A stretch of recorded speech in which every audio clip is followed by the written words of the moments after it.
I am Rebecca from ChemKnits, and today we are going to try to create a speckled colorway on Knit Picks Eco Alpaca. This yarn is 70% Superwash Alpaca, 30% Nylon. And so far it has dyed up fairly similarly to Superwash Merino nylon blends that I have in my collection, which I'm not dyeing this as a comparison today, so we're not doing a side by side. I'm going to dye it on its own. We're going to do some Immersion citric acid speckles and just have some fun creating a unique colorway on this base. If you want to learn more about the Eco Alpaca yarn or any of the other tools, equipment, and dyes that I'm using in today's video, I do have links and affiliate links down in the video description, and I may earn a commission if you make a purchase after clicking on one of the affiliate links. But now I'm going to go pre-soak this yarn for 30 minutes or so it can be nice and saturated. Here is a dye bath I used in another video that has some water with many tablespoons of white vinegar. And I'm going to bring over our Eco Alpaca, and we're just going to spread this out as much as we can. When we start speckling on here, the colors are going to spread out because we have so much water in here.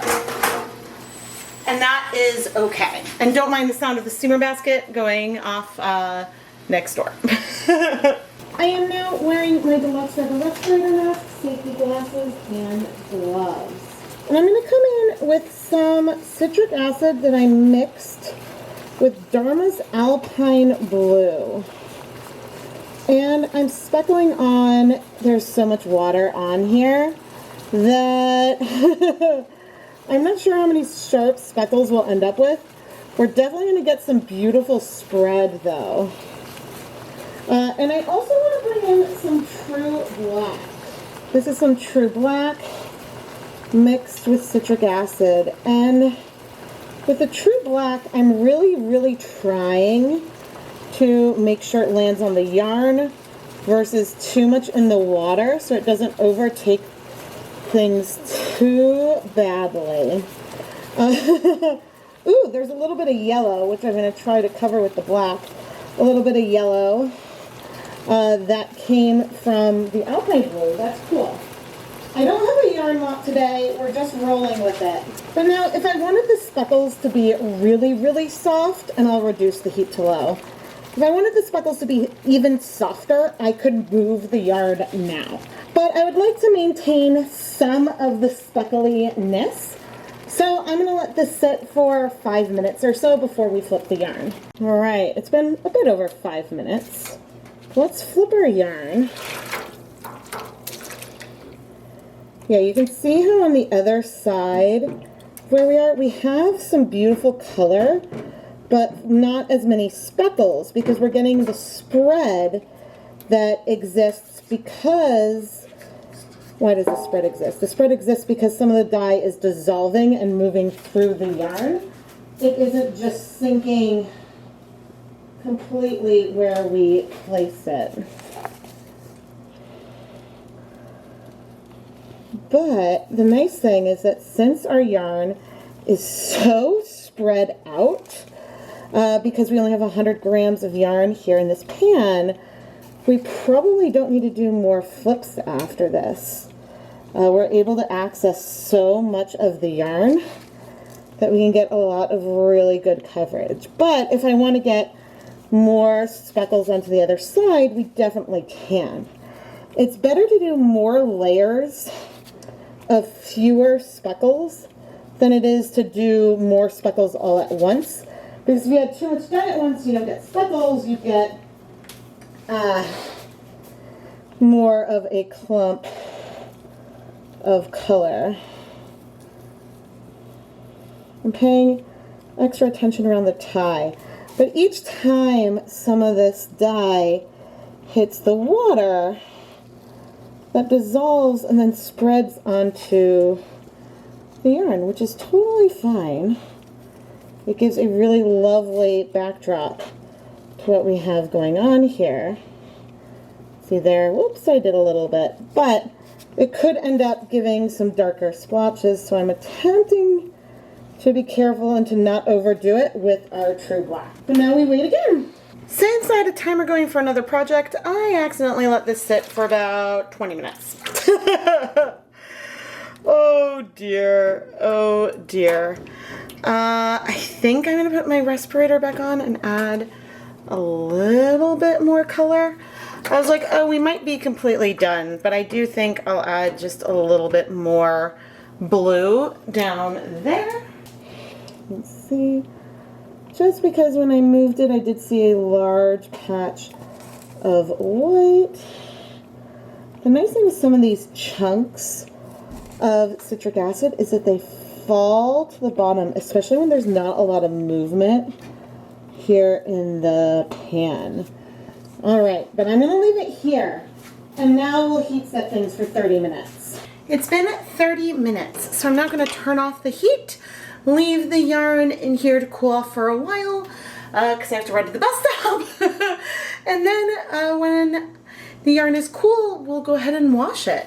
But we have some delightful, soft yet sharp speckles here. Woohoo! Let's wash our Superwash speckled alpaca yarn. This speckled really, really nicely. I mean, I could have had sharper speckles if we had a lot less water in our dye bath or if I had done countertop speckles. But I love getting like a neutral spread with subtle speckles. This yarn overall would be a great neutral, even though there is some variation with the gray, blue, and black. I don't think it would handle some complex stitch patterns, but it would pair with a lot of other loud yarns for some kind of fade or something. But anyway, we're not seeing any colors bleed, so I am going to finish rinsing out that clear dish soap. Then I'm going to put the yarn to my spin dryer and hang it up to dry. And oh, there's one of our yellow splotches from the Alpine blue. Here is the finished speckled eco alpaca yarn. This yarn is again 70% superwash alpaca, 30% nylon. There are so many soft and subtle speckles here because we had so much water in our dye bath when I was speckling. So when the little crystals of citric acid that were coated with some acid dye hit the water, the dye started to dissolve and it spread out a little bit more, giving us this, it's mostly a pale gray wash of color, but in some areas you can feel that blue spread as well. Oh, and here's a pop of some yellow. Now, gray speckles themselves aren't really easy to achieve because if you think about it, any premixed gray color is either going to be a combination of blues, purples, and reds and break, or it's going to be a small amount of black pigment with some other filler in there. So that way when you dissolve 1 gram of dye, there's less pigment there, so you can get that gray. But the actual pigment itself is still concentrated in looking black. But because this technique spread things in a little more, that made these black speckles less dark. It made them a little bit softer. Now, what I don't know is if I were to try to make homemade sprinkles by dissolving a little bit of black dye in some water and then adding that to, say, citric acid powder or something, letting it dry out. If I did that, would we be able to get more pastel speckles or not? Because then we could conceivably be spreading out some of those dye molecules even more than we would if we were just mixing the dry powder with the citric acid powder. So that's something I don't know and is something that maybe we'll explore at some point. But anyway, this eco alpaca yarn is so soft. I love the way that this yarn feels against my fingertips. I think it's just screaming to turn into something that you wear up around your neck. I mean, it would make great socks as well, but I don't really wear socks. And I want to be able to like touch it and feel it because it is so soft. I think it would be great for like some kind of scarf or shawl or something. I am Rebecca from ChemKnits, and I really hope that you have enjoyed this video. What other kinds of fiber types do you want to see me play around with?